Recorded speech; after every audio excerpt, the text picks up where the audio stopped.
Hai sahabat-sahabat channel Sabar Talks. Bayangkan jika orang yang kau panggil suami, orang yang selama ini kau percaya, ternyata menyimpan rahasia paling kejam. Di rumah ia dingin, tak pernah mau menyentuhmu, tapi di luar sana ia justru menjadi suami idaman untuk perempuan lain. Hancur, perih, dan rasanya seperti mati berdiri. Lalu, apa yang dilakukan Rani ketika semua bukti itu terbuka di depan mata? Namun sebelumnya, kalau kamu suka cerita yang menyentuh hati, klik subscribe sekarang juga ya. Jangan lupa like videonya, dan tulis di komentar kamu nonton dari mana. Siapa tahu, ada teman satu kota di sini. Dan sekarang, mari kita mulai kisah hari ini. Dari luar, kehidupan rumah tangga Rani tampak begitu sempurna. Rumah mungil yang mereka tempati selalu terlihat rapi, cat temboknya masih segar, dan bunga-bunga di halaman depan tumbuh indah, seolah mencerminkan kebahagiaan penghuninya. Para tetangga seringkali memandang mereka dengan iri. Bagaimana tidak? Andi dikenal sebagai sosok suami pekerja keras, berpenampilan rapi, dan jarang menimbulkan masalah. Sedangkan Rani, istrinya, adalah perempuan lembut yang ramah kepada siapapun. Setiap kali Andi berangkat kerja dengan mobilnya, beberapa tetangga berbisik kagum. Mereka menganggap Rani sangat beruntung memiliki suami yang sukses. Bahkan, ada yang diam-diam membandingkan kehidupan Rani dengan rumah tangga mereka sendiri. Lihat, Andi itu selalu pulang membawa belanjaan. Pasti istrinya dimanjakan, ucap seorang tetangga. Rani hanya tersenyum mendengarnya. Dalam hati, ia ingin sekali merasa dimanjakan seperti yang orang-orang kira. Namun kenyataan tak selalu seindah penilaian mata orang lain. Di balik pintu rumah yang tertutup rapat, kehidupan Rani tidak seindah penampilan luar. Malam-malam yang seharusnya penuh kehangatan justru terasa sepi. Andi, yang di mata orang lain tampak sempurna, sering menghindari kebersamaan dengannya.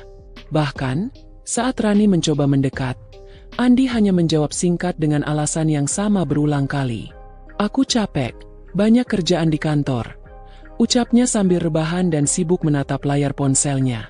Rani sering menatap wajah suaminya dalam diam, berharap Andi menoleh, tersenyum, atau sekadar menggenggam tangannya.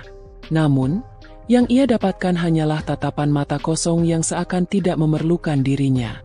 Hatinya perih. Ada saat di mana ia menutup pintu kamar, memeluk lututnya, lalu meneteskan air mata dalam kesunyian. Ia bertanya dalam hati, apakah dirinya sudah tidak menarik lagi? Meski begitu, Rani selalu berusaha menutupi kesedihannya di hadapan orang lain. Baginya, menjaga nama baik suami adalah kewajiban. Setiap kali tetangga menanyakan kabar, ia selalu menjawab dengan senyum. "Alhamdulillah, baik, Mas Andi juga sehat." Tidak ada yang tahu bahwa di balik senyum itu, ada hati seorang istri yang mulai merasakan kehampaan. Suatu sore, saat matahari mulai condong ke barat, Rani menyiapkan teh hangat dan kue kesukaan Andi.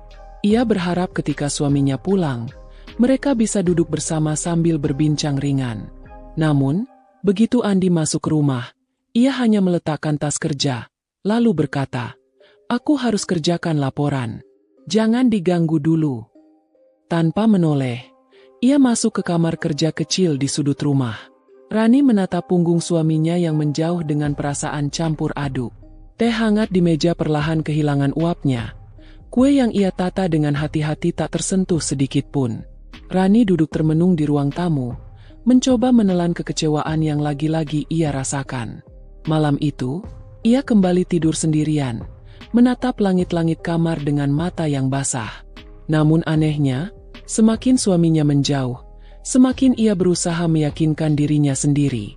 Mungkin benar, Andi hanya lelah. "Aku harus lebih mengerti," bisiknya pada diri sendiri.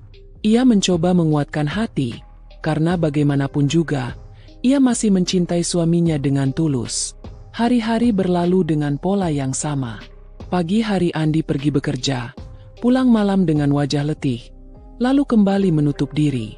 Bagi orang lain, itu tanda suami yang bertanggung jawab. Tapi bagi Rani, itu tanda bahwa ada sesuatu yang tidak beres dalam rumah tangga mereka. Ia mulai merasa dirinya seperti penghuni asing di rumahnya sendiri. Dan tanpa ia sadari, rasa sepi yang terus menumpuk itu akan menjadi awal dari sebuah perjalanan panjang. Sebuah perjalanan yang akan mengguncang seluruh keyakinannya tentang arti cinta, kesetiaan, dan pernikahan. Malam itu, suasana rumah begitu hening. Lampu ruang tamu masih menyala redup. Jam dinding berdetak lambat, dan udara terasa begitu dingin menusuk kulit. Rani berbaring di ranjangnya, memandang ke arah pintu kamar yang tetap tertutup rapat. Dari balik pintu, samar-samar ia mendengar suara ketikan keyboard yang tidak kunjung berhenti. Andi masih sibuk dengan laptopnya, seperti biasa, seperti setiap malam yang sudah ia lalui bertahun-tahun. Rani memeluk bantalnya erat-erat. Seharusnya, di ranjang itu ia tidak sendiri. Seharusnya ada pelukan hangat, obrolan ringan sebelum tidur, atau bahkan sekadar genggaman tangan yang membuat hati terasa tentram. Namun kenyataan tak pernah sejalan dengan harapannya. Yang ada hanyalah kesepian yang perlahan-lahan merobek batinnya. Ia mencoba memejamkan mata, tapi pikirannya penuh dengan pertanyaan. Mengapa Andi tak lagi menyentuhnya? Padahal dulu, sebelum menikah, Andi begitu hangat. Setiap kali mereka bertemu, Andi tak pernah berhenti memujinya. "Aku nggak tahu kenapa bisa seberuntung ini punya kamu." Kata-kata itu masih terngiang jelas di telinganya. Tetapi kini, kata-kata manis itu seperti lenyap di telan bumi. Rani menarik napas panjang, lalu bangkit dari ranjang. Ia berjalan pelan menuju kamar kerja Andi. Pintu tidak terkunci. Perlahan ia membukanya sedikit, cukup untuk melihat sosok suaminya yang duduk membungkuk di depan laptop. Wajahnya serius. Matanya fokus, jari-jarinya menari di atas keyboard. Di meja, ada cangkir kopi yang sudah setengah dingin. "Andi," panggil Rani lirih. Andi tidak menoleh. Suara ketikan tetap terdengar. Rani memberanikan diri melangkah masuk, mendekat ke belakang kursi. "Kamu nggak istirahat dulu? Sudah malam sekali." Suaranya bergetar, penuh harap bahwa suaminya akan menoleh padanya, memberi sedikit perhatian. Namun Andi hanya menjawab tanpa mengalihkan pandangan. "Sebentar lagi, aku harus selesaikan laporan ini. Kamu tidur duluan saja." Jawaban singkat itu menusuk hati Rani. Ia menunduk, lalu berjalan kembali ke kamar dengan langkah gontai. Seolah tubuhnya kehilangan tenaga hanya karena sebuah kalimat singkat yang terdengar dingin itu. Malam-malam seperti ini semakin sering terjadi. Rani merasa dirinya seperti istri yang tak pernah dibutuhkan. Ketika ia mencoba bicara, Andi selalu punya alasan. Pekerjaan, deadline, tanggung jawab kantor. Dan setiap kali ia mencoba mendekat, Andi semakin menjauh. Rani mulai menulis di buku catatannya, sebuah kebiasaan lama yang ia tinggalkan sejak menikah. Ia menuliskan rasa sepinya, keluhannya, hingga harapannya. "Aku rindu Andi yang dulu," tulisnya. "Aku rindu pelukan hangatnya. Aku rindu candanya. Mengapa kini semua terasa asing?" Hari-hari berikutnya berjalan tanpa banyak perubahan. Pagi hari, Andi berangkat kerja lebih awal dari biasanya. Ia selalu berkata ada meeting mendadak atau urusan penting di kantor. Sementara itu, Rani hanya bisa menatap punggung suaminya dari pintu, menahan rasa hampa yang makin lama makin besar. Malam hari, pola yang sama terulang. Rani menunggu di ruang tamu dengan makanan kesukaan Andi. Namun lagi-lagi, Andi hanya menyentuh sedikit lalu kembali tenggelam dalam dunianya sendiri. Rani berusaha tetap sabar. Ia bahkan mencoba berdandan lebih cantik dari biasanya. Suatu malam, ia mengenakan gaun sederhana berwarna biru muda, merias wajahnya tipis, dan menata rambutnya rapi. Ia menunggu di kamar, berharap Andi masuk lalu terkejut melihat penampilannya. Tapi kenyataan tak sesuai harapan. Begitu Andi masuk kamar, yang pertama ia lakukan hanyalah mengambil laptopnya dan berkata, "Aku kerja di ruang sebelah ya, supaya kamu bisa istirahat tenang." Rani menatapnya dengan mata berkaca-kaca, tapi tidak sanggup berkata apa-apa. Air matanya jatuh begitu saja. Ia merasa tidak dihargai, seolah kehadirannya tidak pernah berarti. Rani semakin sering memikirkan kemungkinan-kemungkinan buruk. Apakah suaminya sudah tidak mencintainya? Apakah ada perempuan lain di luar sana yang mengisi hati Andi? Pikiran itu terus menghantui, meski ia berusaha menepisnya dengan doa. Ya Allah, bisiknya setiap malam. Jika ada yang salah dari diriku, tunjukkanlah. Jika aku masih pantas diperjuangkan, lembutkanlah hati suamiku. Namun doa-doa itu tidak serta-merta mengubah keadaan. Malam demi malam, Rani tetap sendirian. Ia semakin merasa terasing di rumahnya sendiri. Pernah suatu malam, ia mendengar suara notifikasi ponsel Andi yang berbunyi beberapa kali. Rani terbangun, menoleh, dan melihat suaminya cepat-cepat mengambil ponsel lalu beranjak ke kamar mandi. Dari balik pintu yang tertutup, samar-samar terdengar suara Andi berbicara lirih. Rani berusaha mendengarkan, tapi tidak bisa menangkap jelas kata-katanya. Hatinya semakin gelisah. Ia yakin ada sesuatu yang disembunyikan. Namun ia masih menahan diri untuk tidak menuduh. Baginya, tanpa bukti, semua hanya prasangka yang bisa merusak rumah tangganya lebih cepat. Pagi harinya, Rani mencoba bertanya lembut. Mas, semalam siapa yang telepon? Andi tampak terkejut, lalu menjawab singkat. Teman kantor, ada masalah kerjaan. Ia bahkan tidak menatap mata Rani saat berkata begitu. Setelah itu, ia buru-buru berangkat kerja, meninggalkan Rani dengan perasaan semakin hampa. Hari-hari Rani dipenuhi dilema. Ia ingin percaya pada suaminya, tetapi tanda-tanda yang ia lihat semakin sulit diabaikan. Andi makin jarang berada di rumah. Bahkan di akhir pekan ia sering beralasan ada rapat atau lembur. Di malam-malam sepi itu, Rani sering keluar ke teras rumah sendirian. Ia duduk di kursi rotan sambil menatap langit gelap bertabur bintang. Angin malam yang dingin membuat tubuhnya menggigil, tapi hatinya terasa lebih dingin lagi. Ia merasakan kesunyian yang nyaris menelan seluruh dirinya. Satu-satunya yang membuatnya bertahan adalah keyakinan bahwa Allah tidak pernah tidur. Bahwa semua kesedihan pasti ada ujungnya. Ia mencoba meyakinkan dirinya bahwa kesabaran akan berbuah manis. Namun jauh di lubuk hatinya, ia tahu ada sesuatu yang retak. Ada sesuatu yang tidak lagi sama. Dan retakan itu, cepat atau lambat, akan pecah menjadi kepingan yang tidak bisa ia satukan kembali. Di malam itu, ketika jam menunjukkan pukul 12 lewat, Andi masih belum masuk kamar. Rani duduk di tepi ranjang dengan mata yang lelah. Ia ingin sekali bertanya, ingin sekali berteriak, ingin sekali menuntut kejelasan. Tapi suaranya tercekat. Yang keluar hanyalah bisikan lirih kepada dirinya sendiri. Berapa lama lagi aku bisa bertahan seperti ini? Dan tepat di malam-malam sepi inilah, benih-benih rasa curiga mulai tumbuh. Rani tidak tahu bahwa apa yang akan ia temukan nanti jauh lebih menyakitkan dari sekadar kesepian. Namun, meski hatinya penuh dengan tanya dan kekecewaan, ia masih memilih jalan kesabaran. Rani selalu percaya, setiap rumah tangga pasti diuji. Ia tidak ingin tergesa-gesa mengambil kesimpulan. Baginya, prasangka buruk hanya akan mempercepat keretakan. Ia mencoba menenangkan hati dengan doa. Setiap selesai sholat, ia menunduk lama. Air matanya jatuh membasahi sajadah. Ya Allah, kuatkanlah aku. Lembutkan hati suamiku. Jangan biarkan rumah tangga ini hancur. Bisiknya penuh harap.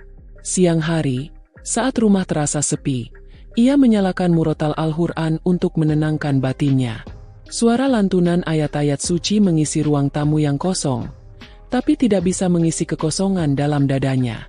Hati seorang istri tetap merindukan kasih sayang suami. Dan doa-doa itu, meski ia ucapkan setiap hari, seakan hanya menggantung di udara tanpa jawaban. Sahabatnya, Dina, mulai menyadari ada yang berubah dari wajah Rani. Dulu, Rani selalu ceria ketika mereka bertemu. Tapi belakangan, wajahnya sering murung, senyumnya tidak selebar biasanya. Suatu sore, mereka duduk di sebuah warung kecil dekat pasar setelah belanja. Dina menatap Rani dengan cermat, lalu berkata, "Kamu kenapa, Ran? Belakangan ini kayaknya kamu nggak seceria dulu."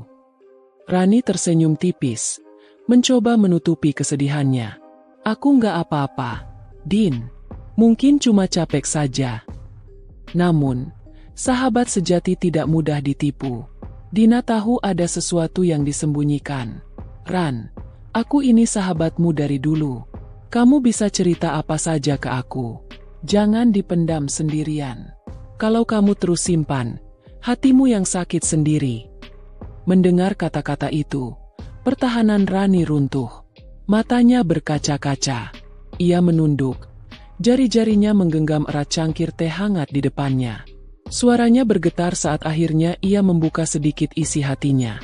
Din, rumah tanggaku sepi sekali. Andi jarang sekali menyentuhku. Katanya selalu sibuk kerja. Aku sudah coba banyak cara, tapi tetap saja dia menjauh. Dina terdiam sejenak. Ia tidak ingin langsung menghakimi. Ia tahu, masalah rumah tangga tidak sesederhana yang terlihat. Mungkin benar dia sibuk kerja. Ran, coba kamu sabar dulu. Suami memang suka begitu kalau pikirannya penuh beban. Kamu jangan buru-buru berpikir aneh-aneh, ucap Dina lembut. Rani mengangguk. Meski hatinya masih bimbang. Ia ingin percaya bahwa Andi hanya sibuk. Ia ingin meyakinkan diri bahwa semua akan kembali normal. Setelah pertemuan itu, Rani berusaha mengikuti saran sahabatnya. Ia mulai menyiapkan lebih banyak kejutan kecil untuk Andi. Ia memasak makanan favorit suaminya, soto ayam dengan kuah hangat yang kaya rempah. Ia merapikan rumah lebih telaten, menaburkan wewangian di kamar tidur, bahkan menyiapkan lilin aromaterapi agar suasana lebih romantis. Malam itu, Rani menyambut Andi dengan wajah ceria. Mas, aku masakin soto kesukaanmu. Ayo makan bareng. Andi hanya mengangguk singkat. Ia duduk, menyendok beberapa kali, lalu berkata, enak. Tapi setelah itu, ia buru-buru bangkit dan masuk ke kamar kerja dengan alasan harus menyelesaikan laporan. Rani menatap piring yang masih setengah penuh. Hatinya kembali perih. Semua usahanya seperti tidak berarti. Lilin aromaterapi yang sudah ia nyalakan pun hanya melepaskan wangi sia-sia ke udara kosong. Namun Rani tidak menyerah. Malam berikutnya, ia mencoba berdandan lebih menarik. Ia mengenakan gaun tidur berwarna merah muda, menata rambutnya, dan memakai sedikit parfum lembut. Ia menunggu di kamar sambil berharap Andi masuk, melihatnya, lalu luluh. Tapi yang terjadi justru sebaliknya. Saat Andi masuk, ia hanya mengambil handuk, lalu berkata, "Aku mandi dulu. Habis itu masih ada kerjaan." Ia bahkan tidak menoleh ke arah istrinya. Air mata Rani menetes tanpa bisa ia tahan.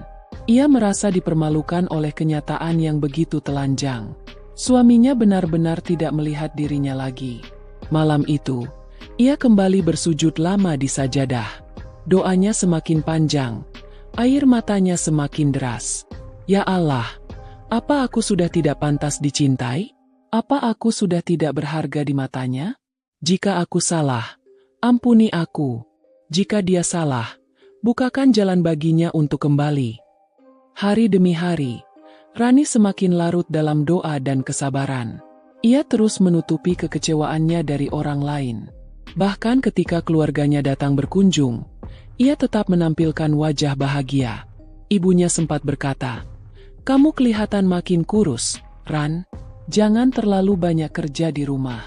Andi harusnya lebih perhatian sama kamu." Rani hanya tersenyum, tidak berani menceritakan apapun. Baginya, membuka aib rumah tangga sama saja dengan menorehkan luka yang lebih dalam. Namun kesabaran itu semakin diuji. Suatu malam, Rani memberanikan diri mendekati Andi yang sedang duduk di ruang tamu dengan laptop. Ia duduk di samping suaminya, lalu berkata dengan suara hati-hati, "Mas, apa aku boleh temani kamu sebentar? Kita jarang ngobrol belakangan ini." Andi menutup laptop sejenak, menatap Rani dengan ekspresi datar. "Ran, jangan ganggu dulu. Aku lagi fokus. Kalau kamu terus begini, aku malah nggak bisa kerja." Ucapan itu seperti pisau yang menusuk hati Rani. Ia terdiam, lalu perlahan bangkit dan berjalan kembali ke kamar dengan langkah gontai. Tubuhnya gemetar, matanya basah. Malam itu, ia menutup wajah dengan bantal dan menangis sejadi-jadinya. Kesabaran yang ia bangun mulai retak. Doa yang ia panjatkan seolah tidak lagi menjadi penawar luka. Yang tersisa hanyalah pertanyaan besar yang terus menghantui pikirannya. Mengapa suaminya berubah begitu drastis? Mengapa ia diperlakukan seakan-akan tidak ada? Dan di tengah-tengah doa dan kesabaran itu, benih kecurigaan semakin besar. Rani mulai memperhatikan hal-hal kecil yang tidak biasa. Wangi parfum asing di baju Andi. Ponsel yang selalu ia letakkan terbalik di meja, seolah takut ada yang melihat. Dan seringnya ia menerima telepon tengah malam dengan alasan pekerjaan.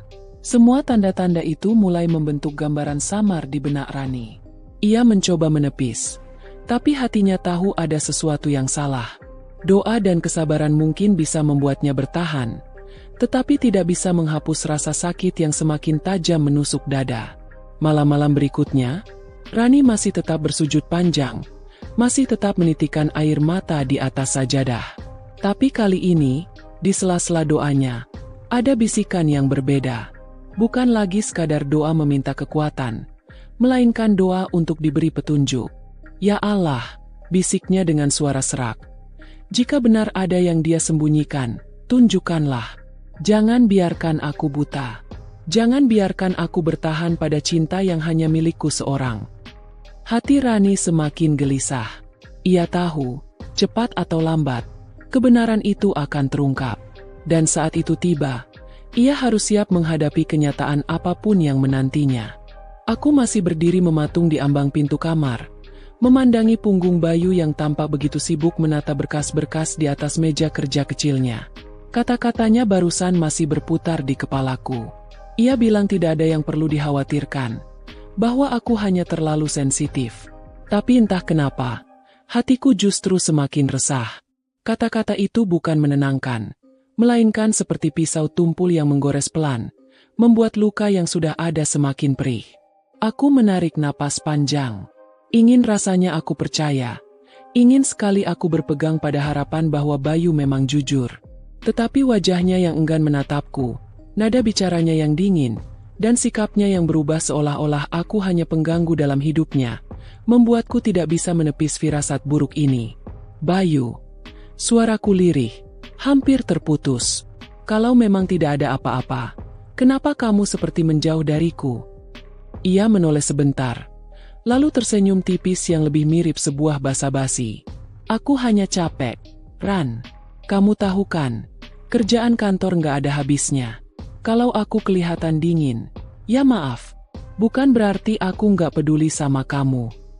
Jawaban itu terdengar manis di permukaan, tapi kosong di dalamnya. Seolah-olah Bayu hanya melempar kalimat hafalan tanpa perasaan. Aku menunduk, berusaha menelan rasa getir yang tiba-tiba memenuhi kerongkongan. Malam itu kami tidur di ranjang yang sama, tapi rasanya seperti berada di dua dunia yang berbeda. Tubuh Bayu memunggungiku. Jaraknya seperti jurang yang tak terjembatani. Aku menatap langit-langit kamar yang gelap. Mataku basah. Namun tangis itu kutahan dalam-dalam. Karena aku tahu, meski aku menangis sampai air mata ini habis, Bayu tidak akan menoleh ke arahku. Waktu terasa berjalan lambat. Jam dinding berdetak. Detik demi detik seolah mengejekku.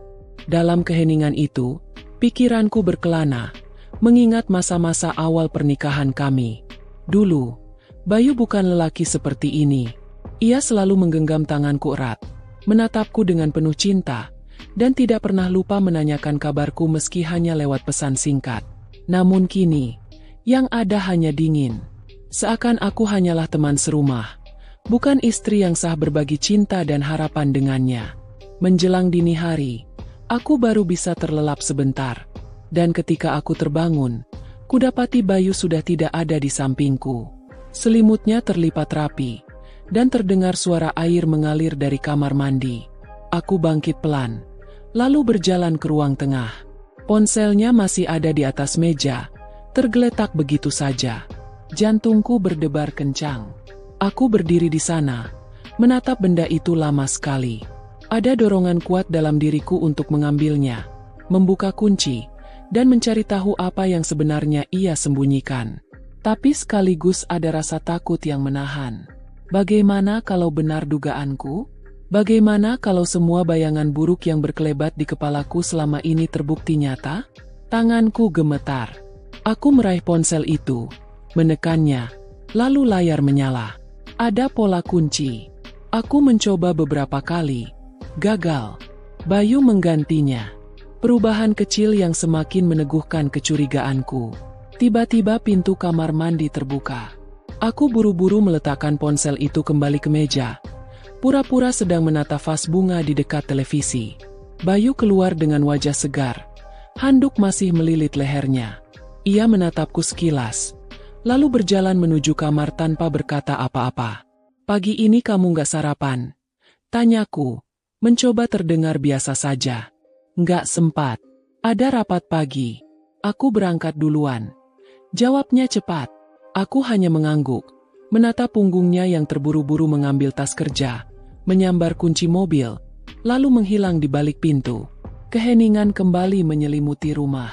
Aku berdiri di tengah ruang tamu, merasa begitu kecil dan tak berdaya. Seolah rumah yang dulu penuh kehangatan kini berubah menjadi penjara dingin tanpa cinta. Hari itu aku tidak bisa fokus pada apapun. Pekerjaan rumah tangga terasa hampa. Makanan yang kusiapkan tak tersentuh. Aku hanya duduk di kursi, menatap kosong ke arah jendela. Hati dan pikiranku dipenuhi tanda tanya. Menjelang sore, aku memutuskan untuk keluar. Aku butuh udara segar, butuh suasana baru agar pikiranku tidak semakin kalut.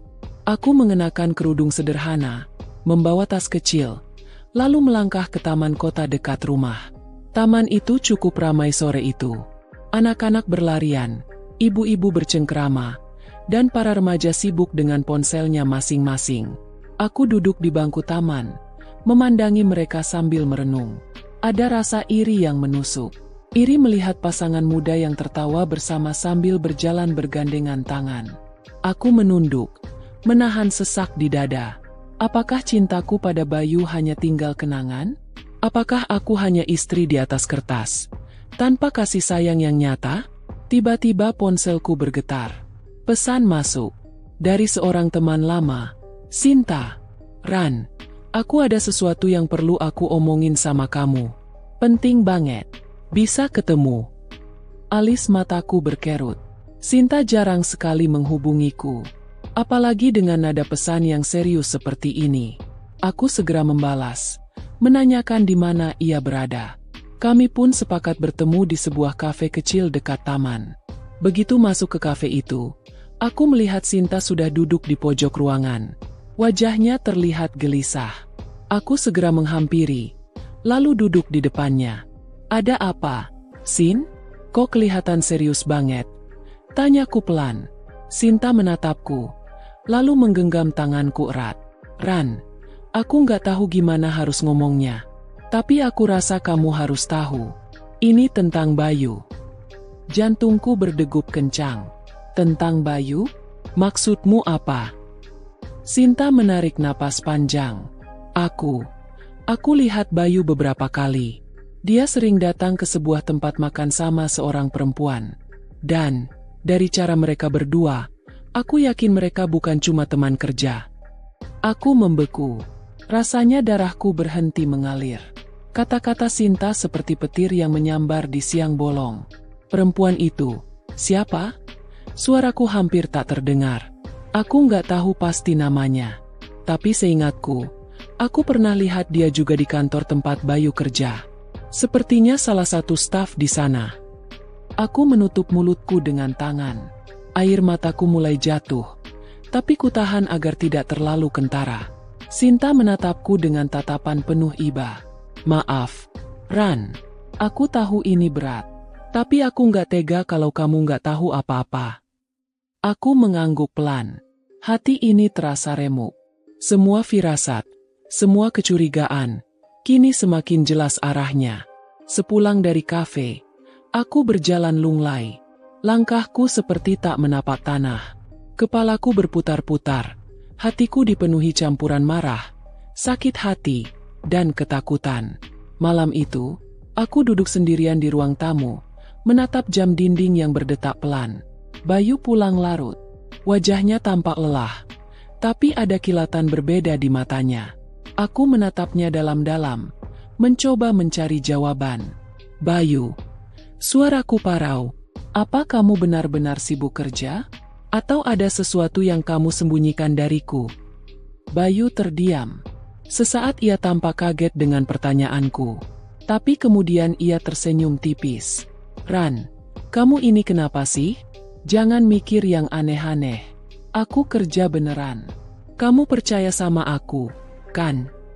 Aku hanya menatapnya tanpa menjawab.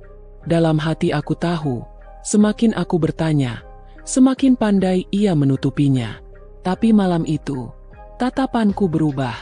Aku tidak lagi hanya istri yang pasrah, tapi seorang perempuan yang mulai mencari kebenaran di balik semua kebohongan yang terselubung. Dan disinilah awalnya, malam yang membuka luka lama, sekaligus menuntunku pada kebenaran yang mungkin akan menghancurkan segalanya. Aku duduk terpaku di ruang tamu. Lampu redup menyinari wajahku yang basah karena air mata. Bayu sudah masuk kamar, meninggalkanku dengan janji manis yang bagiku terdengar hambar. Percaya sama aku, katanya. Tapi bagaimana aku bisa percaya kalau hatiku sendiri menjerit sebaliknya? Aku menutup wajahku dengan kedua tangan, mencoba menenangkan diri. Tapi semakin aku menahan, rasa sakit itu semakin membesar. Aku tahu, aku tidak bisa lagi hanya berdiam diri. Jika aku terus menutup mata, aku hanya akan semakin tenggelam dalam kebohongan yang entah kapan akan meledak. Malam itu, aku berjanji pada diriku sendiri. Aku harus mencari tahu, apapun resikonya. Keesokan harinya, aku bangun lebih pagi. Bayu masih terlelap. Tubuhnya menyamping membelakangiku. Aku menatap wajahnya sejenak. Lelaki yang dulu kucintai sepenuh hati ini, kini seperti orang asing di sampingku. Bibirnya yang dulu hangat kini tak pernah lagi menyebut namaku dengan lembut.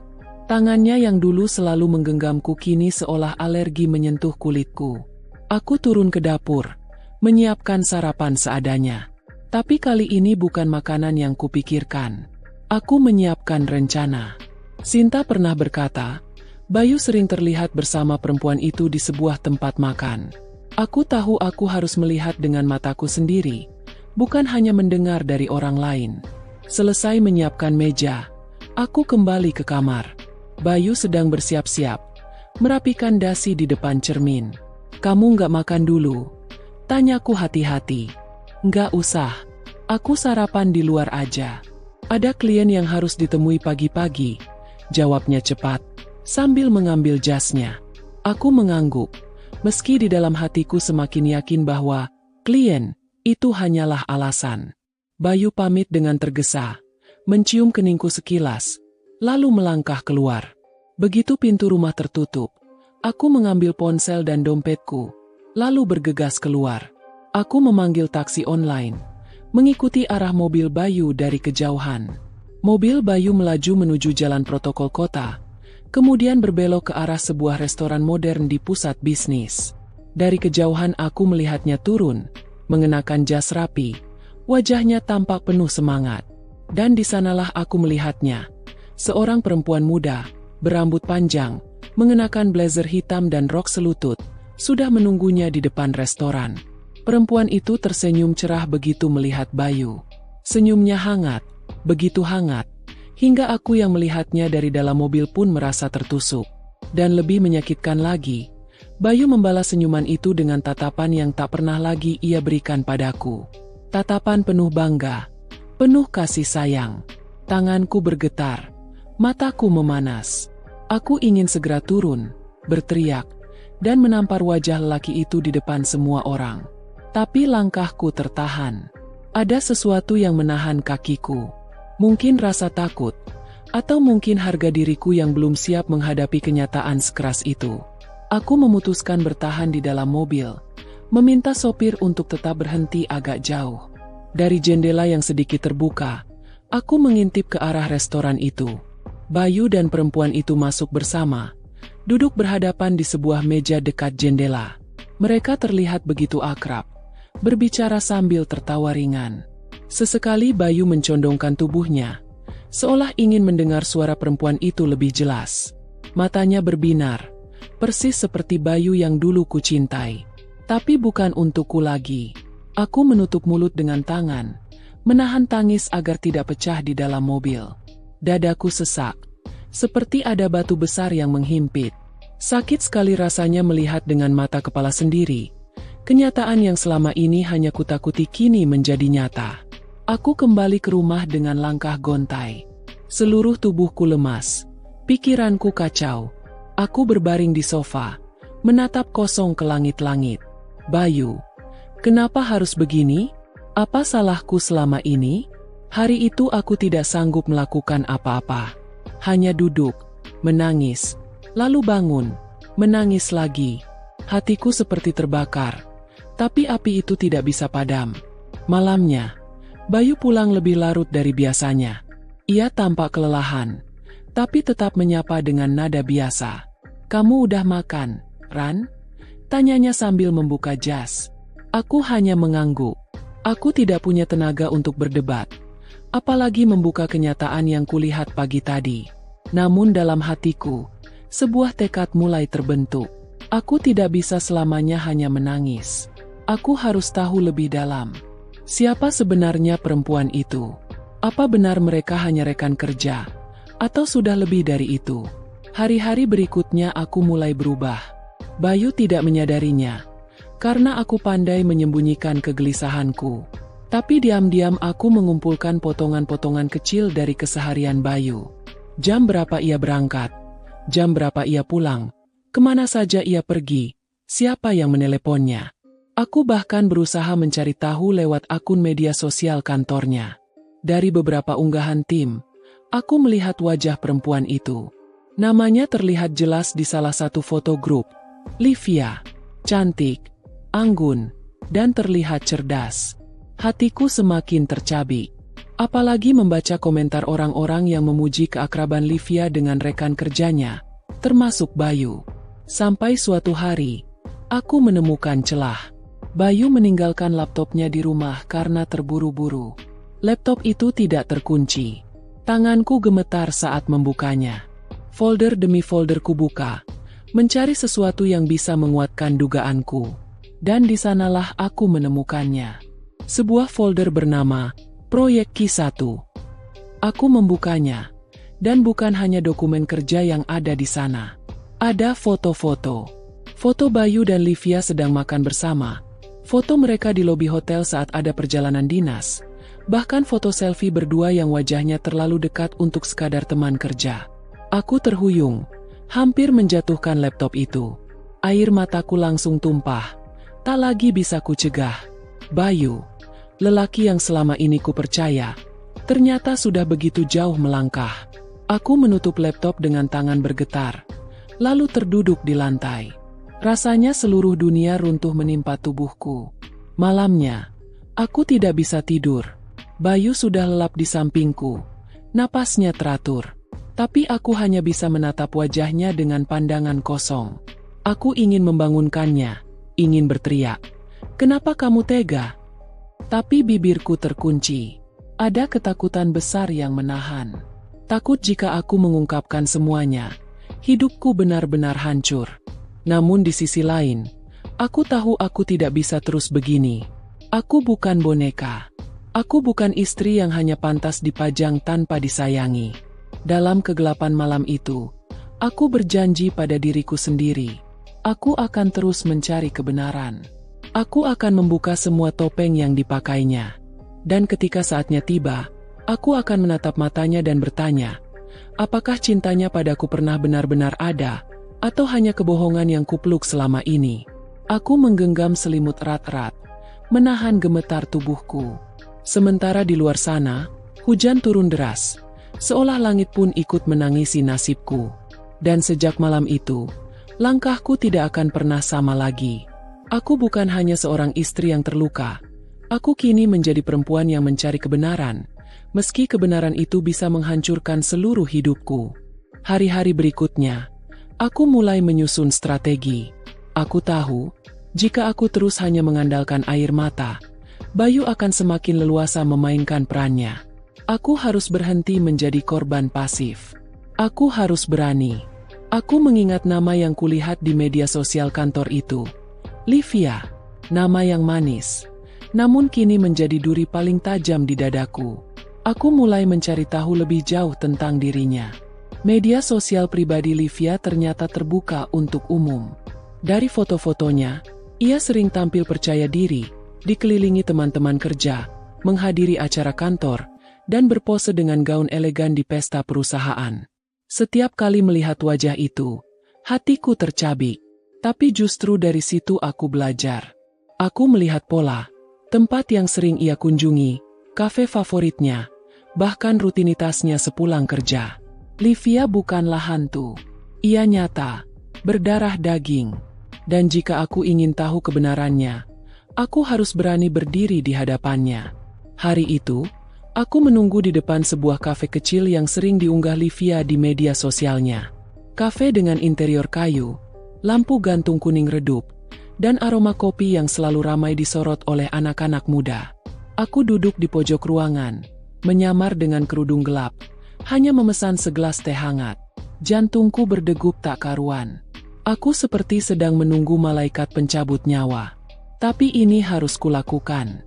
Dan benar saja, sekitar pukul 5 sore, pintu kafe itu terbuka. Livia masuk, mengenakan blus putih sederhana dan celana panjang hitam. Wajahnya segar, rambutnya tergerai rapi. Ia tersenyum ramah pada barista, lalu memesan minuman. Aku menelan ludah. Di hadapanku kini ada perempuan yang menjadi sumber dari semua luka ini. Setelah ia duduk sendirian di dekat jendela, aku memberanikan diri melangkah mendekat. Tanganku gemetar, tapi langkahku tegas. Aku berhenti di depannya. "Livia?" Suaraku lirih, tapi cukup jelas. Ia menoleh, sedikit terkejut. "Iya, saya Livia.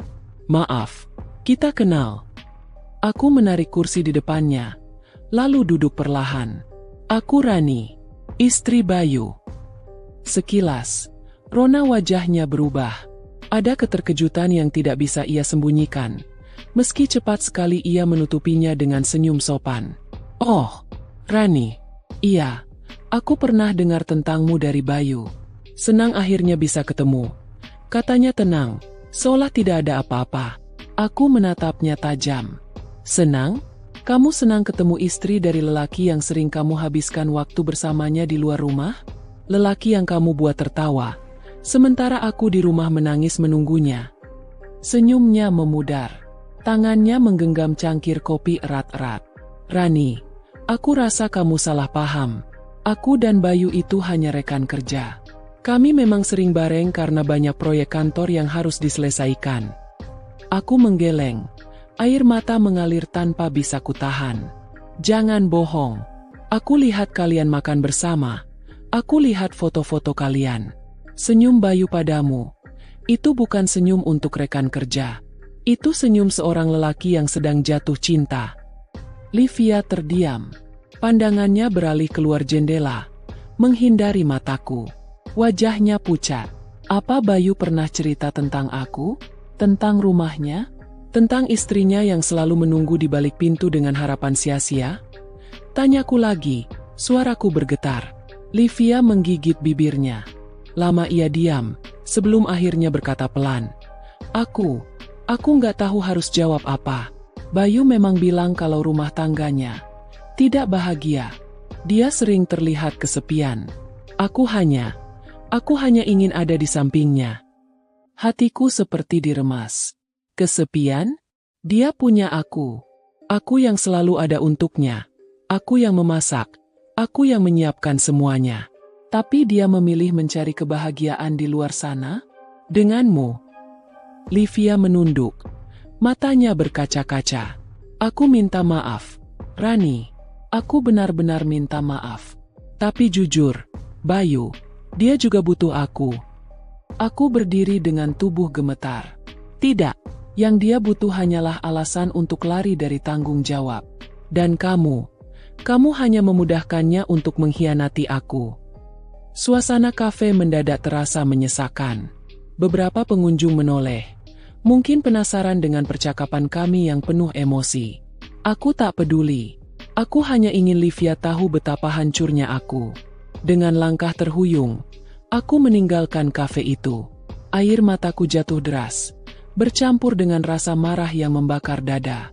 Malamnya, Bayu pulang seperti biasa. Tapi kali ini, aku memandangnya dengan mata yang penuh kebencian. "Bayu," panggilku dengan suara serak. Ia menoleh, sedikit heran. "Kenapa, Ran?" Aku berdiri di hadapannya. Aku ketemu Livia hari ini. Tubuhnya kaku. Wajahnya berubah tegang seketika. "Apa maksudmu?" "Aku tahu semuanya. Bayu, jangan lagi kamu sembunyikan. Jangan lagi kamu bilang aku salah paham. Aku lihat dengan mataku sendiri. Aku dengar dari mulut Livia sendiri." Bayu terdiam. Wajahnya pucat. Untuk pertama kalinya, ia tidak punya jawaban siap pakai. "Aku ini istrimu, Bayu. Aku yang halal bagimu. Tapi kamu lebih memilih dia, perempuan lain, daripada aku yang menunggumu setiap malam. Kenapa, Bayu? Apa aku tidak cukup?" Teriakku, tangisku pecah. Bayu memejamkan mata, lalu duduk di sofa dengan wajah tertunduk. Lama sekali ia diam, seakan mencari kata-kata yang tepat.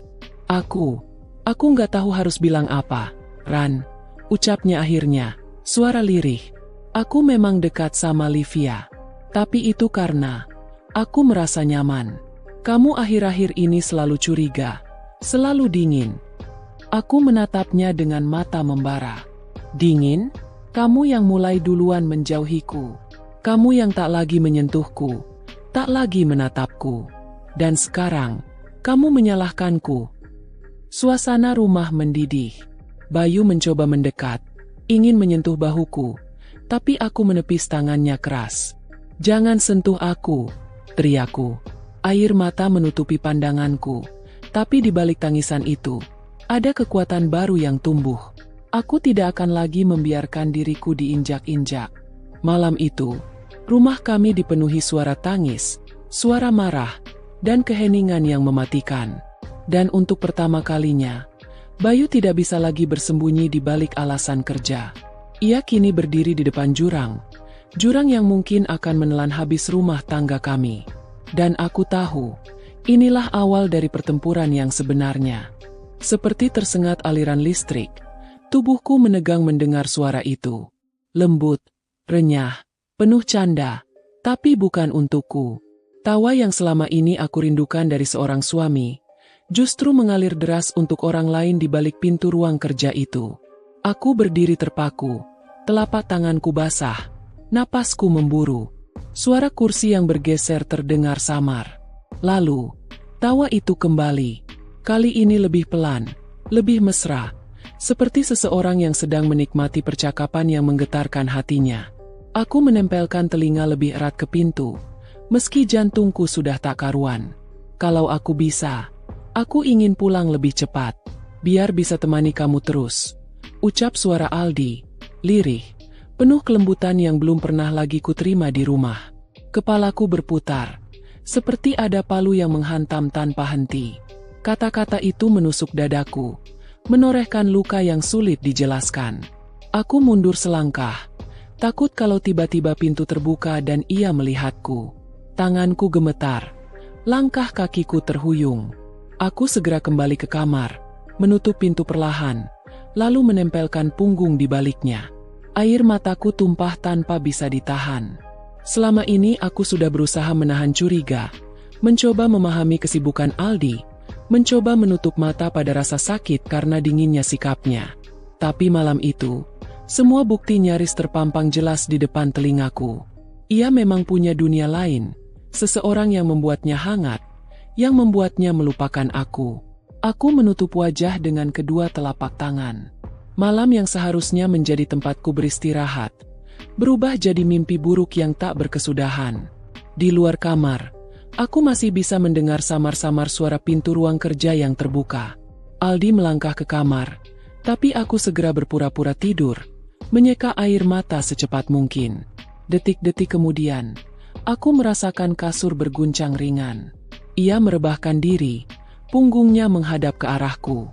Tak ada sapaan, tak ada pelukan, hanya keheningan yang menusuk. Aku menggenggam selimut erat-erat, menahan isak agar tak terdengar. Dalam hati, aku berteriak, "Kenapa, Aldi? Kenapa bukan aku yang kau perlakukan dengan hangat? Apa dosaku sehingga aku begitu tak berharga di matamu?" Malam itu terasa panjang. Jarum jam seakan lambat bergerak. Aku terjaga hingga fajar menyingsing, dengan mata bengkak dan hati remuk. Pagi pun datang dengan wajah yang sama. Aldi bangun lebih awal, mandi, lalu sarapan terburu-buru tanpa sempat menatapku. Aku hanya bisa menatap punggungnya saat ia meraih tas kerja. "Aku ada meeting pagi, jangan tunggu aku makan malam," katanya singkat. Aku ingin menjerit. Aku ingin bertanya langsung siapa yang ia telepon malam tadi. Tapi lidahku keluh. Ada tembok tebal antara mulutku dan hatinya. Aku hanya mampu mengangguk. Padahal di dalam diriku ada badai yang siap mengamuk. Begitu pintu rumah tertutup, aku terduduk di kursi meja makan. Aku tak sanggup lagi menyuapkan sesuap nasi pun. Pandanganku kosong. Hanya bayangan wajah Aldi yang tersenyum untuk perempuan lain berputar-putar di kepalaku. Siang itu, aku memberanikan diri membuka laci kerja di ruang tamu, tempat Aldi sering meninggalkan dokumen. Tangan gemetarku menyusuri map-map coklat. Dan di antara tumpukan itu, aku menemukan sebuah struk belanja. Bukan dari supermarket, bukan dari toko alat kantor, melainkan dari sebuah butik ternama. Aku membaca jelas tulisannya. Dress wanita, Rp1.250.000. Tanganku bergetar hebat. Dress wanita? Padahal aku tahu betul, aku tak pernah mendapat hadiah semahal itu darinya. Bahkan di hari ulang tahunku sekalipun. Kakiku lemas. Struk itu terasa lebih menyakitkan daripada 1000 kata bohong. Aku meremas kertas itu erat-erat, lalu membuang napas panjang. Sekarang, benang merah itu makin jelas. Tawa malam, kata-kata mesra, dan bukti nyata ini. Semua mengarah ke satu kesimpulan. Aldi memang memberikan bahagiannya pada perempuan lain. Hari-hari berikutnya aku berjalan bagai mayat hidup. Aku tersenyum di depan tetangga, berbincang basa-basi, tapi hatiku selalu kosong. Malam datang. Lagi-lagi aku berpura-pura tidur saat ia pulang larut. Kadang ku dengar ia mandi dengan bersenandung. Sesuatu yang sudah lama tak pernah kulihat darinya di rumah. Aku menunggu waktu yang tepat. Menunggu kesempatan untuk membuka kebenaran yang sebenarnya sudah jelas di depan mata. Sampai suatu malam, aku mendengar suara notifikasi ponselnya saat ia tertidur pulas. Tanganku gatal untuk meraih ponsel itu di meja samping. Aku tahu ini salah. Aku tahu seharusnya aku tidak melakukannya. Tapi hati yang terluka selalu mencari jawaban, meski harus mengorbankan segalanya. Dengan napas memburu, aku mengambil ponsel itu pelan-pelan. Jari-jariku bergetar saat layar menyala. Dan di sana, terpampang pesan masuk dari seorang kontak bernama Sayang. Aku membacanya, dan seluruh tubuhku hampir ambruk. Aku kangen. Terima kasih sudah sempat mampir siang tadi. Aku senang banget. Cepat datang lagi ya. Mataku gelap. Dunia seakan berputar. Pesan itu adalah peluru terakhir yang menembus dadaku. Aku menggenggam ponsel itu erat, sementara air mata bercucuran tanpa bisa dihentikan. Di sampingku, Aldi masih terlelap, tanpa beban, tanpa merasa bersalah sedikit pun. Malam itu, aku tak tidur. Aku hanya duduk di tepi ranjang, menatap wajahnya yang tenang. Lelaki yang kucintai, yang kupilih dengan seluruh keyakinan, ternyata menyimpan cinta untuk orang lain. Aku tahu, setelah ini aku tak bisa lagi berdiam diri. Babak baru akan segera dimulai. Dan aku harus siap menghadapi segalanya, meski harus mempertaruhkan seluruh jiwaku. Kata-kata itu terus menggema di kepalaku sepanjang malam, bahkan hingga fajar menyingkap tirai gelap. Tubuhku masih duduk di tepi ranjang, mata bengkak karena tangisan semalam. Sementara Aldi tetap terlelap dengan wajah yang begitu damai. Ironis, damai untuknya, tapi neraka untukku. Aku menatap ponselnya yang masih kugenggam erat. Pesan dari perempuan itu masih terpampang jelas. Kata, sayang, seakan menamparku berkali-kali, mengingatkanku bahwa tempatku di hatinya telah digantikan orang lain. Aku menarik napas panjang, mencoba meredam gemuruh di dada. Aku ingin sekali membangunkannya saat itu juga, menggebrak, menanyakan siapa perempuan itu. Tapi lidahku keluh. Aku tahu, jika aku gegabah, Aldi akan punya 1000 alasan untuk menyangkal. Ia akan memutarbalikan kenyataan, dan aku akan kembali jadi korban kebohongan yang lebih besar. Pagi itu, ketika matahari mulai masuk dari selat tirai, Aldi terbangun. Ia melirik jam di nakas, lalu buru-buru bangkit. Aduh, telat, gumamnya. Ia bergegas ke kamar mandi tanpa menoleh ke arahku. Aku masih diam, menatap punggungnya. Dalam hati, aku bertanya, apa kau benar-benar merasa tak bersalah, Aldi? Apa aku tidak ada lagi artinya bagimu? Ketika ia keluar, mengenakan kemeja rapi dengan parfum yang selalu dipakainya saat ada janji penting, aku memberanikan diri membuka mulut. Mas, kamu nggak sarapan dulu? Tanyaku lirih. Ia menoleh sebentar, tersenyum tipis. Senyum yang asing. Nggak usah. Ya, aku buru-buru. Ada janji meeting sama klien. Aku mengangguk. Sebenarnya aku ingin menahan. Ingin bertanya lebih jauh. Tapi kata-kata tertelan. Dan dalam sekejap, ia sudah menghilang di balik pintu rumah. Sejak pagi itu, hatiku tak lagi sama. Aku sadar, ada sesuatu yang harus kulakukan. Aku tak boleh terus-menerus jadi penonton dalam pernikahanku sendiri. Siang harinya, aku duduk di ruang tamu dengan segelas teh hangat yang sudah dingin. Pandanganku kosong ke arah jendela. Pikiran bercampur aduk. Haruskah aku menguntit Aldi? Haruskah aku mencari tahu siapa perempuan itu dengan caraku sendiri? Tiba-tiba, ponselku berdering. Sebuah pesan masuk dari nomor yang tak tersimpan. Mbak, apa kabar? Saya Wati. Masih ingat? Dulu kita pernah sama-sama ikut pengajian di komplek. Aku terhenyak. Wati. Ya, aku ingat. Dia tinggal di komplek sebelah. Cukup dekat dengan kantor Aldi. Aku membalas seadanya. Dan dari situlah percakapan kami mengalir. Hingga pada akhirnya, sebuah kalimat dari Wati membuat tubuhku bergetar. Mbak, kemarin saya lihat Mas Aldi di kafe dekat kantor. Dia nggak sendiri. Sama seorang perempuan. Cantik, rapi, kelihatan mesra banget. Aku tercekat.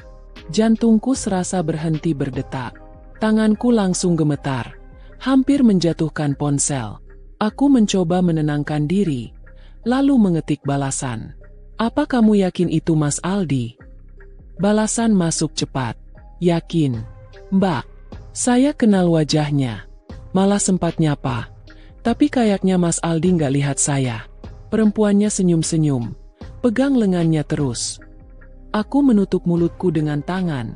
Menahan isak. Mata berair. Jadi bukan hanya telepon. Bukan hanya pesan manis. Mereka sudah terang-terangan bertemu. Bahkan di tempat umum. Hari itu, aku merasa bumi runtuh di bawah kakiku. Sore harinya, aku duduk di kamar, menatap cermin. Wajahku pucat, mata bengkak, rambut kusut. Aku bertanya pada bayangan diriku sendiri. Apa aku sudah tidak cukup? Apa aku sudah tidak layak dicintai? Air mata kembali menetes. Tapi di tengah keputusasaan itu, ada api kecil yang mulai menyala. Api perlawanan. Aku tak bisa terus begini. Aku harus tahu sejauh mana hubungan Aldi dengan perempuan itu. Malamnya, Aldi pulang lebih larut dari biasanya. Aku mendengar suara pintu depan berderit. Lalu langkah kakinya masuk. Aku segera berpura-pura tidur lagi.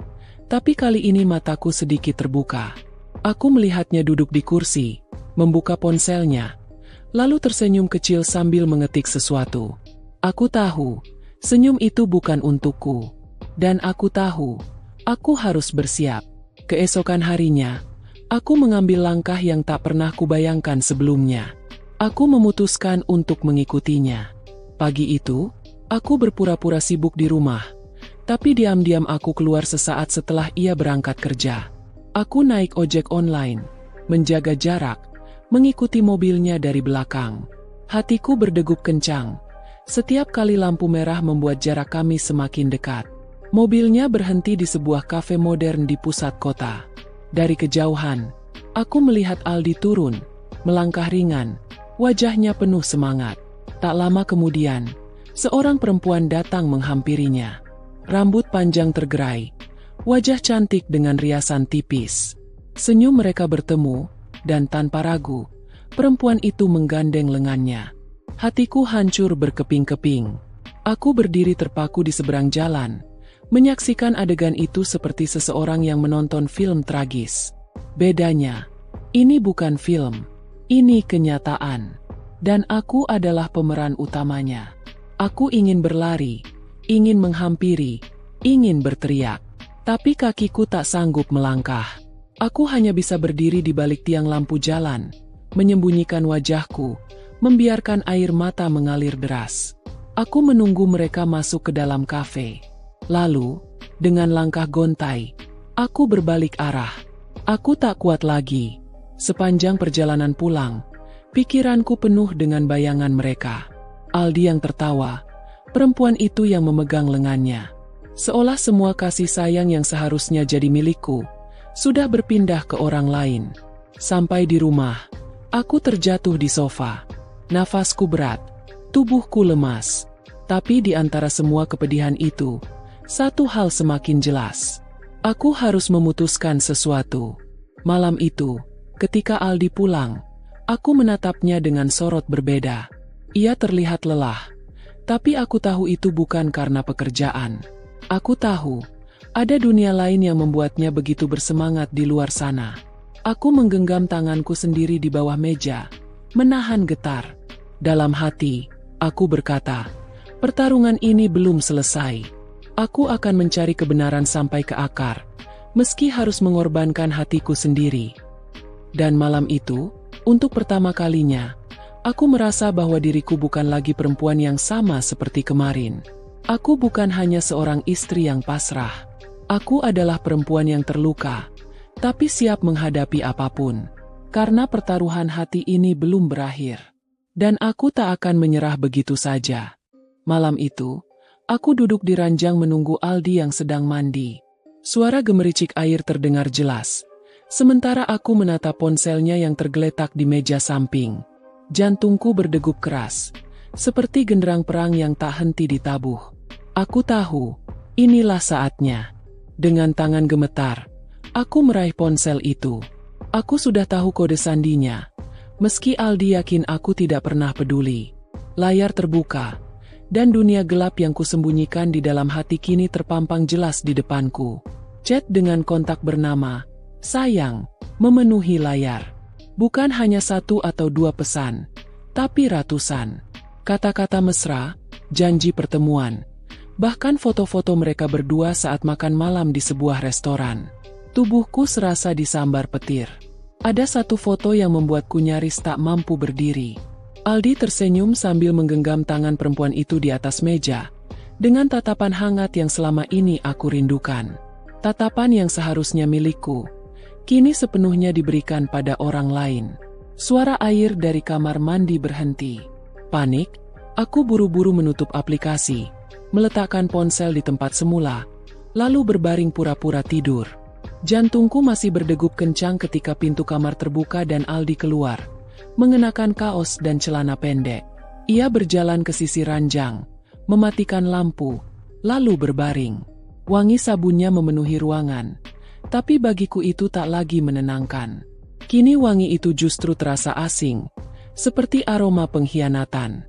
Aku menggenggam erat selimut, mencoba menahan tangis. Dalam hati aku bersumpah, esok aku akan menuntut jawaban. Aku tak bisa lagi membiarkan diriku jadi boneka dalam pernikahan ini. Pagi menjelang, aku bangun lebih awal. Aku menatap wajah Aldi yang masih tertidur. Lelaki yang dulu kucintai sepenuh hati kini menjadi orang asing yang menakutkan. Air mata jatuh tanpa kusadari. Ketika ia akhirnya terbangun, aku menyiapkan sarapan seadanya. Aldi duduk di meja, sibuk dengan ponselnya. Aku mengamati setiap geraknya, menahan diri agar tak langsung meledak. "Ada apa? Kok diam aja?" tanyanya singkat, tanpa menoleh. Aku menelan ludah, bibirku kering. Mas, aku mau tanya sesuatu. Ia mengangkat wajah, tampak sedikit kaget. Apa? Suasana meja makan mendadak kaku. Aku menatap matanya dalam-dalam, mencari secuil kebenaran. Siapa perempuan itu? Yang kamu sebut sayang di ponselmu? Gelas di tangannya nyaris terlepas. Wajahnya berubah tegang. Aldi menelan ludah, mencoba tersenyum kaku. Kamu ngomong apa sih? Jangan ngaco. Dadaku sesak. Aku tahu ia akan menyangkal. Tapi kali ini aku tidak akan diam. Aku sudah lihat, Mas, foto-foto kalian, pesan-pesan kalian. Jangan bohong lagi. Hening. Aldi terdiam cukup lama. Matanya berkedip cepat, seolah mencari jawaban. Lalu, ia meletakkan sendok dengan kasar. Kamu ngintip ponselku? Kamu nggak punya hak, Rani. Suara bentakannya menusuk telingaku. Tapi lebih sakit lagi karena di balik kemarahannya, aku tahu ia tak bisa menyangkal kebenaran. Air mataku mengalir deras. Aku nggak peduli kalau kamu marah. Aku cuma mau tahu satu hal, Mas. Apa aku masih berarti buatmu? Atau aku cuma istri yang kau tinggalkan demi perempuan lain? Suasana meja makan membeku. Aldi menunduk. Wajahnya pucat. Bibirnya bergetar tapi tak ada kata yang keluar. Dan disitulah aku sadar. Jawaban itu sudah jelas. Bahkan tanpa ia ucapkan. Aku duduk terpaku. Sementara air mata terus mengalir di pipi. Aldi bangkit dari kursi. Menunduk. Lalu berjalan mondar-mandir di ruang makan. Wajahnya penuh resah. Seperti seseorang yang baru saja tertangkap basah mencuri. Aku bisa jelasin. Katanya akhirnya, suaranya parau. Aku mendongak, menatapnya dengan mata sembab. Jelaskan sekarang, Mas. Jangan ada yang ditutupi lagi. Ia terdiam lama, lalu menghela napas berat. Aku dekat sama dia. Tapi itu cuma sebatas teman kerja. Aku butuh teman cerita. Kamu kan, belakangan dingin sama aku. Hatiku langsung terbakar. Aku menepuk meja begitu keras hingga gelas bergetar. Dingin? Kamu yang duluan menjauh. Mas, kamu yang gak pernah mau menyentuhku. Gak pernah mau mendengar curhatku. Lalu sekarang kamu lempar kesalahan itu ke aku. Aldi terdiam. Wajahnya memerah. Aku capek, Ran. Aku punya beban kerja besar. Dan dia bisa ngerti aku. Dia bikin aku tenang. Kata-kata itu menghantamku lebih keras daripada tamparan. Jadi benar, semua yang kulihat, semua yang kudengar, bukan sekadar salah paham. Perempuan itu memang sudah merebut ruang yang seharusnya jadi milikku. Aku berdiri, tubuhku gemetar hebat. Mas, kalau kau butuh ketenangan, kenapa bukan aku yang kau cari? Aku ini istrimu. Aku sudah berusaha sabar, menunggu, berharap. Tapi ternyata aku cuma jadi bayangan di rumah ini, sementara kasih sayangmu kau bagi untuk orang lain.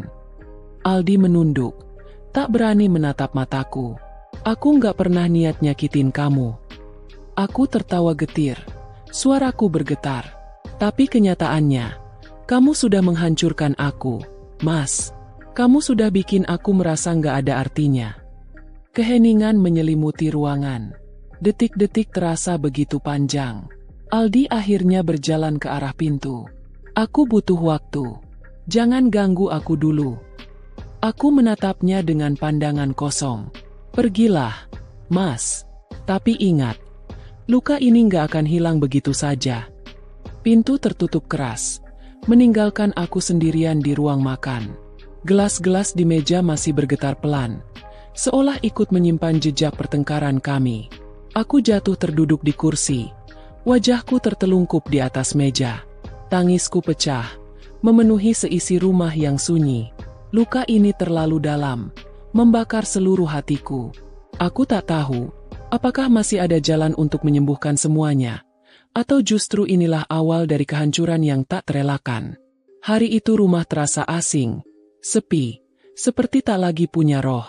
Aku duduk lama di ruang tamu, memeluk lutut, menatap kosong ke arah pintu yang baru saja dibanting Aldi. Suara benturannya masih terngiang, sama kerasnya dengan hantaman luka di dadaku. Jam demi jam berlalu. Malam kembali turun, tapi Aldi tak kunjung pulang. Ponselnya mati ketika ku coba hubungi. Dan entah dari mana aku mendapat keberanian. Aku mengambil jaket, lalu pergi keluar rumah. Aku tahu kemana harus menuju. Kafe itu, tempat mereka biasa bertemu. Hatiku berdegup kencang, keringat dingin membasahi punggungku, tapi langkahku tak bisa berhenti. Dan benar saja, dari balik kaca besar kafe yang penuh lampu temaram, aku melihat Aldi, duduk berhadapan dengan perempuan itu.